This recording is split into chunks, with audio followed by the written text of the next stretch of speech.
boa tarde, amigos aqui do Futebol Raiz, aqui é Pé de Ferro.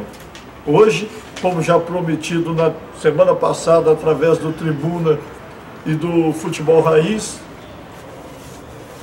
o nosso querido professor, personal, treinador, tem curso da CBF e outras coisitas mais. Christian, tudo bem, Christian? Seja bem-vindo. Esteja à vontade. Tudo bem? Tudo bem, Bosquinho? Tudo bem? Nossos colaboradores aí. Bacana, mais uma vez aqui com você. É sempre um prazer, viu, Bosco? Obrigado. E sempre que tiver um horário aí disponível, pode me convidar, que é sempre um prazer estar aqui com vocês. Faz futebol melhor ainda.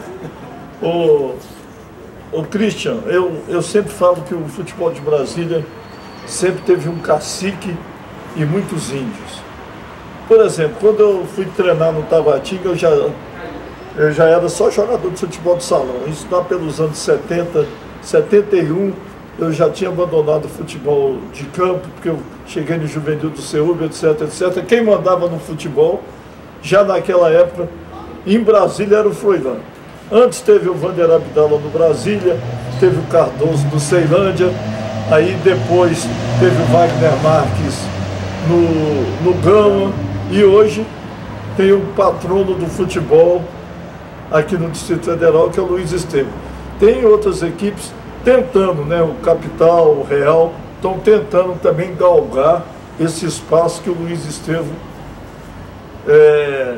há vários anos vem mandando. Você que trabalhou aqui no futebol de Brasília, qual a solução para o nosso futebol, Christian? Bem, Bosco, uma pergunta bem que hoje a gente não vai conseguir solucionar, né, nem respondê-la totalmente, mas a gente pode começar a discussão hoje, né? Exatamente. Ó, eu tenho uma discussão com o Christian, a gente trabalha na mesma academia, né?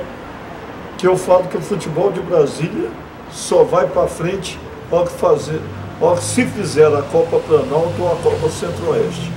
Enquanto não se fizer isso, o futebol de Brasília vai ficar nesse marasmo. Mas isso foi só para dar um... Não, dos gargalos aí é justamente esse, não ter calendário. Eu acho que é um dos pontos que a gente pode começar a analisar, sim. Porque se você vê de 10 equipes que estão disputando a primeira divisão do Distrito Federal, só 2 vão disputar 8 meses de calendário. Vão ter um calendário maior. E assim, isso é uma dos problemas que eu vejo de pouco investimento no futebol de Brasília, né? Que aí você deu uma sugestão bacana, que é a possibilidade de ter 2 competições, né? Para ter mais equipes com um calendário maior durante o ano. O Christian, eu observo aqui, ó, o Campeonato de Brasília, nós já vamos entrar nele com a pontuação, com a próxima rodada e tudo.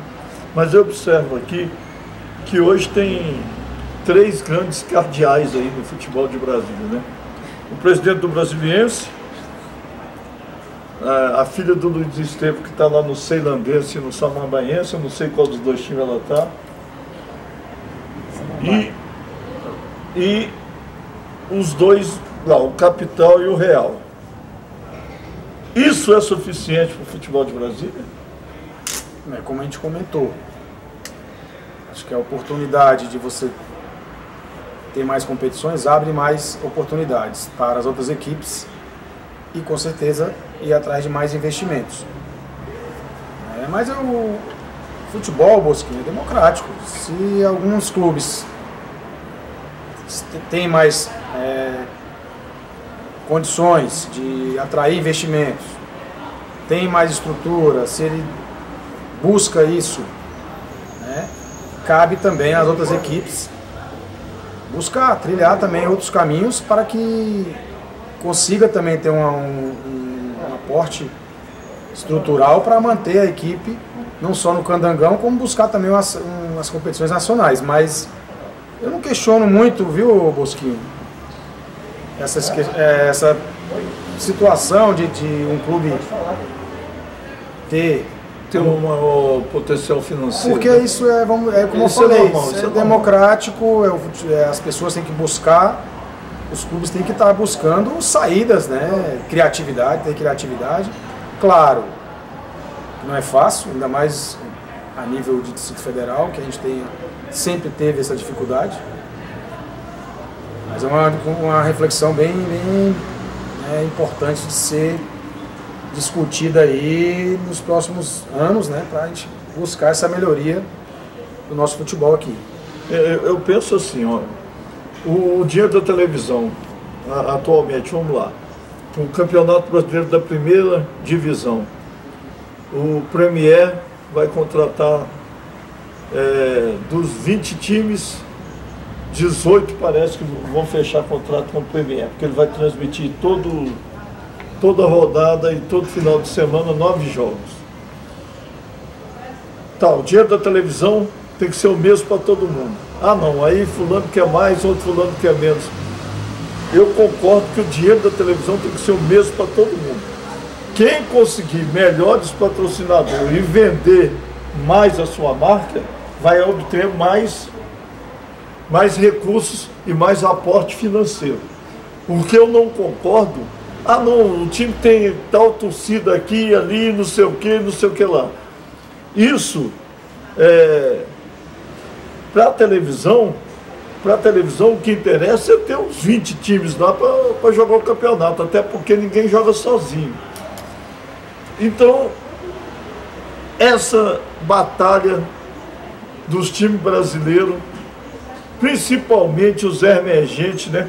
O time que sobe da segunda divisão para a primeira, com um aporte financeiro desse tamanhozinho e o outro com um aporte financeiro de um palmo. Eternamente vai continuar ele na segunda divisão, porque ele não tem condição de contratar jogador, ter uma base suficiente, ter um treinador suficiente, etc, para manter o nível de competitividade que a competição exige, coisa que acontece na Liga de Basquete Americano NBA. Você é um estudioso, eu posso falar de NBA, que você entende o que acontece lá. Não é essa a solução para o futebol brasileiro?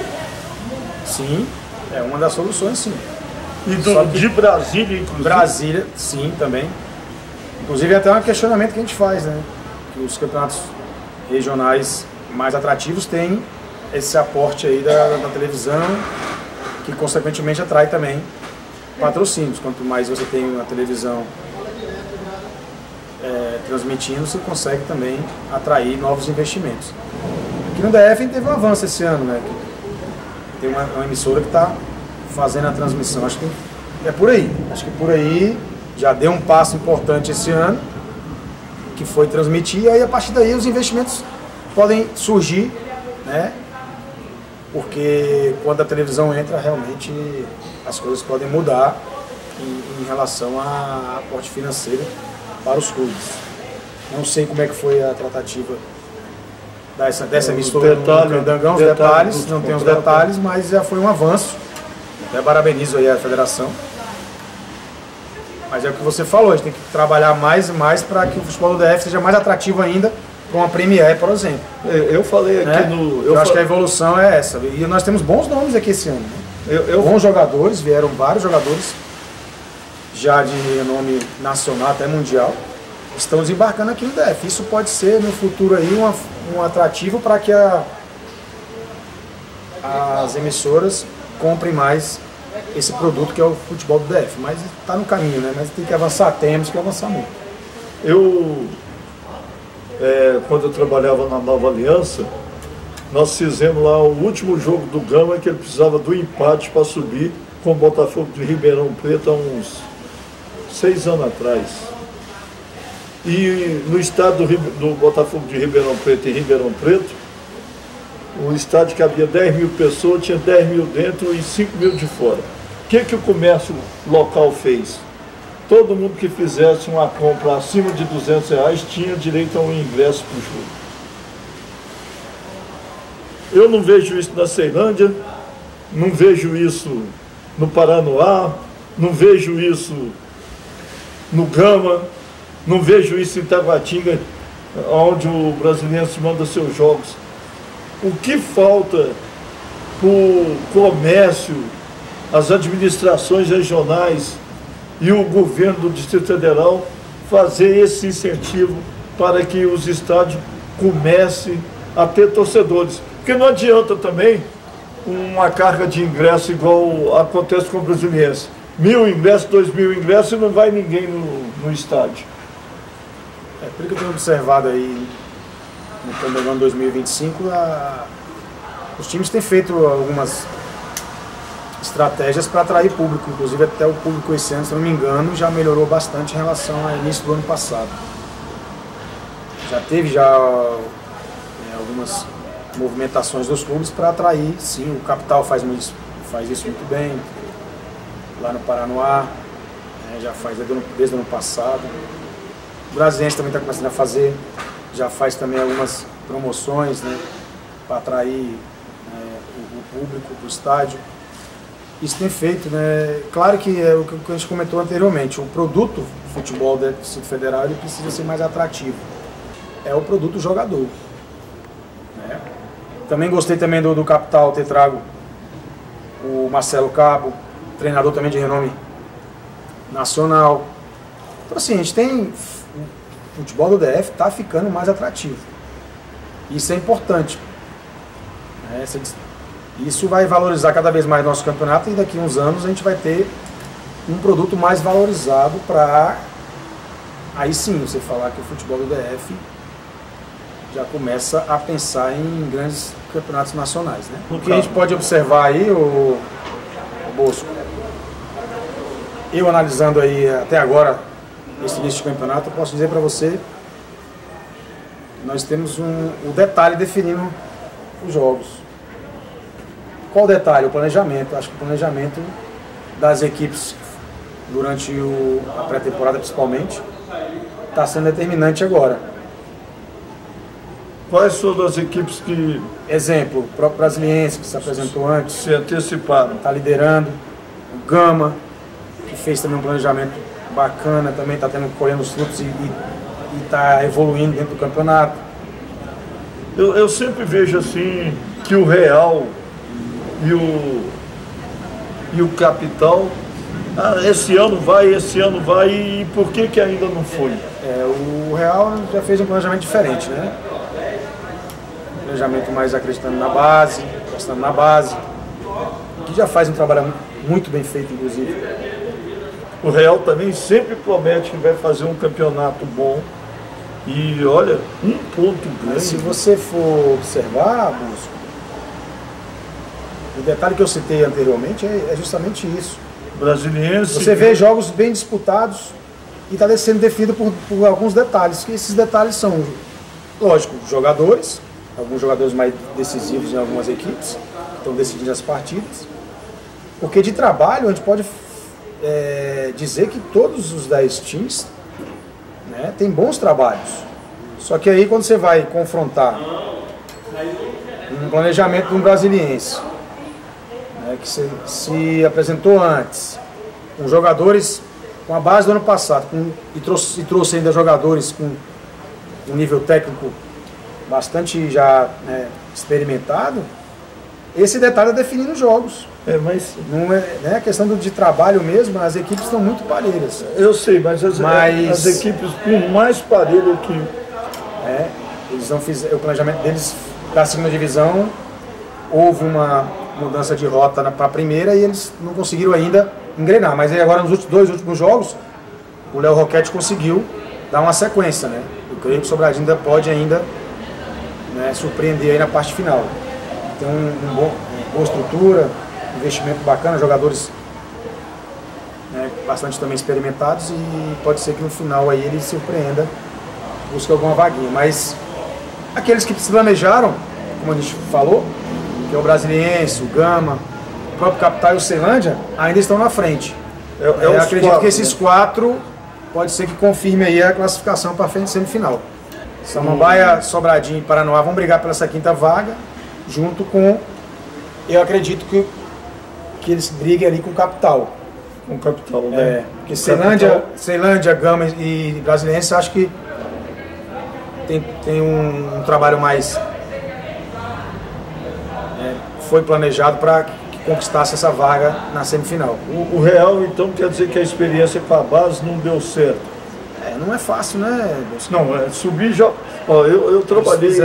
Eu posso falar mas que... são bons jogadores. Eu trabalhei 16 anos com futebol de salão em Brasília, que era a primeira divisão do futebol de salão de Brasília. Era amador, mas era a primeira divisão. Sim. Quando você subia juvenil até o cara se firmar, cara, e eu não sei se futebol de salão é maior ou menor a pressão, mas você jogar dentro de um ginásio cheio, lá no IAD, lá no Minas Brasília, lá na ABB, lá na ABR, era uma pressão lascada. E muitas vezes os moleques que vinha de campo, o campo não tinha torcedor. Agora, na parte de baixo aí, Bosquinho, a briga contra o rebaixamento, aí também tá bem complicada, né? A gente vê o Legião, do Ceilandense e o Real, são esses aí que acho que vão brigar. Um desses dois cairão para a segunda divisão. Em relação à próxima rodada, tirando essa classificação aqui que já passou, do meio de semana, né, nós vamos fazer agora a 7ª rodada. Real e Samambaia.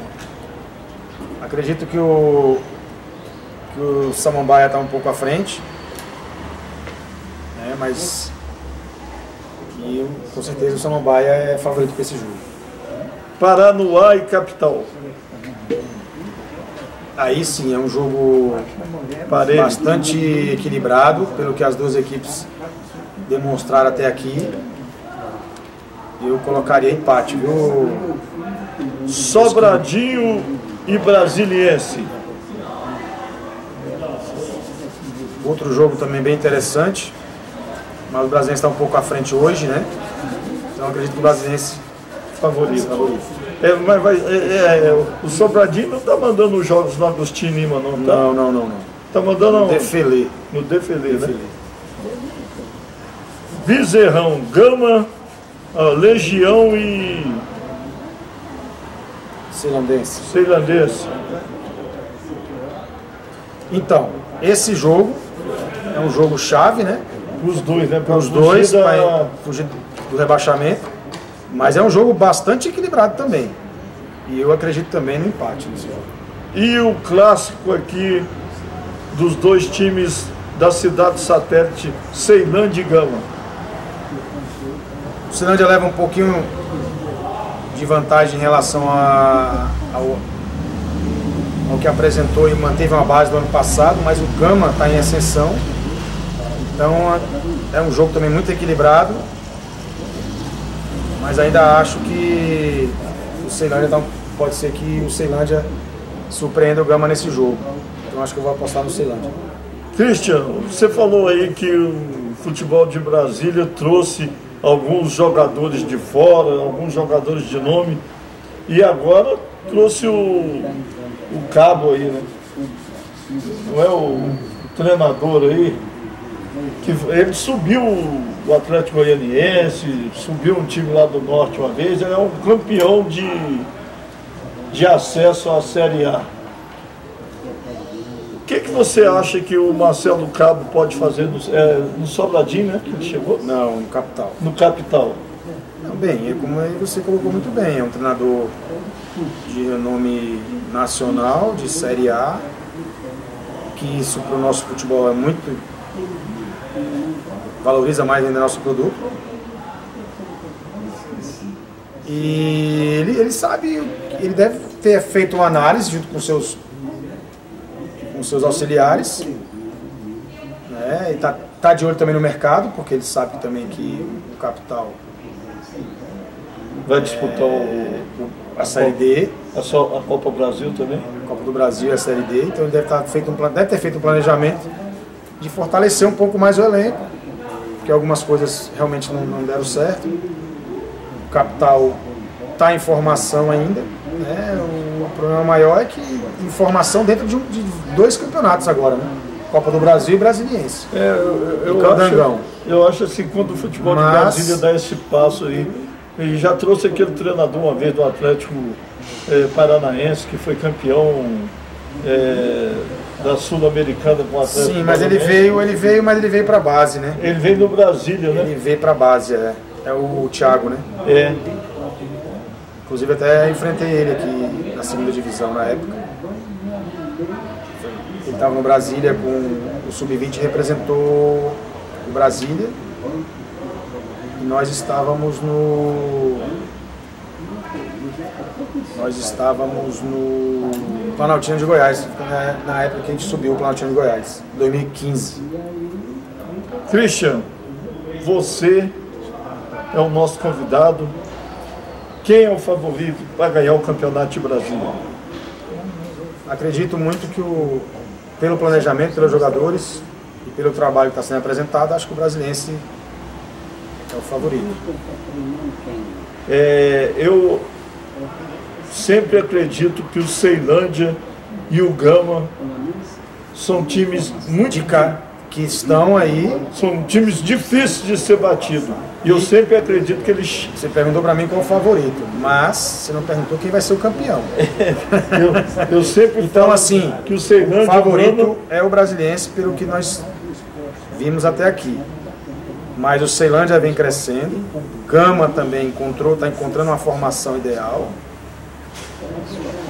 que pode tirar esse favoritismo do Brasiliense. E o Capital também, com essa nova reformulação, pode chegar também. Então, por isso que esses 4 equipes, eu não tenho como cravar quem vai ser o campeão. Mas o Brasiliense das 4 equipes é o favorito.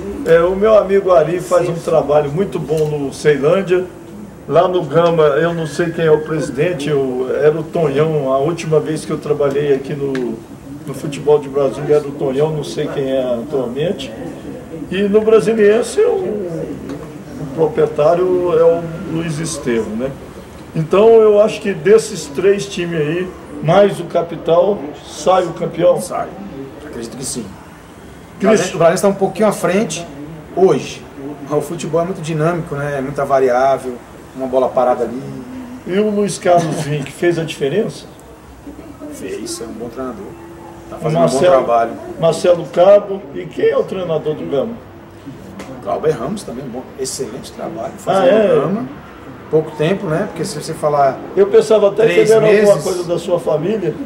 Não, já trabalhei com ele, né? Eu fui preparador físico do Gama, ele era o auxiliar do Augusto. Ah, do Augusto. Eu era o preparador físico em 2012. Augusto, o Augusto era o treinador, o Glauber era o auxiliar e eu era o preparador físico do Gama nessa época. Augusto, grande profissional, grande amigo, um abraço, Glauber. E o Augusto? Estava no Sobradinho, não aguentou a segunda divisão. Eu enfrentei ele. Está em Goiânia de novo. O que está feito, Augusto? Eu acho que ele está em Brasília.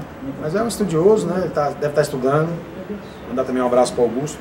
Grande pessoa. Está sempre lá no Minas, está sempre viajando lá com o pessoal do Recicláveis lá. Então, Christian, é isso aí. Agradecer você pela sua participação aqui no Futebol Raiz, aqui é Pé de Ferro.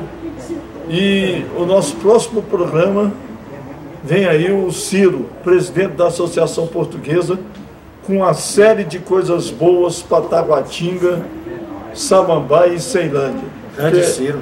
A Associação Portuguesa hoje é o único clube que tem ali naquela região, na Tacesa, né? Taguatinga, Ceilândia e Samambaia. Christian, microfone, as câmeras. Obrigado pelo convite. Só suas despedidas. O que for possível a gente está contribuindo para que o nosso futebol cresça, eu estou dentro, viu, Augusto? Mas antes de terminar com você, eu queria fazer mais uma pergunta. Opa! Só mais uma pergunta. Você viu algum jogo da Seleção Sub-20? Vou falar a verdade, ainda não. Eu quero ver o de quinta contra a Argentina. Eu vou ver o VT do jogo anterior, que foi 6 a 0. Eu vi todos até agora. 6 a 0 a Argentina. Eu vou pegar o VT desse jogo, vou analisar, porque houve uma evolução aí da partir desse jogo. Eu vi todos. Então acho que o treinador agiu rápido, a comissão agiu rápido, os jogadores também agiram rápido e estão dando a volta por cima. Eu acredito que o time pode Pode surpreender aí na fase final, viu? Eu vi todos os jogos, mas eu falo uma coisa, o futebol brasileiro, taticamente, com alguns treinadores, está atrasado. Se você vê a recomposição do time da Argentina, o time da Argentina ataca em bloco, defende em bloco. O time brasileiro, ele não consegue tocar 3 passes na hora de defender, a defesa correndo para trás, todo espaçado. Você que já estudou futebol, é treinador formado pela CBF, eu acho que dificilmente o Brasil ganhará da Argentina. Mas é futebol. Muito obrigado. Valeu, Bosquinho. Um abraço.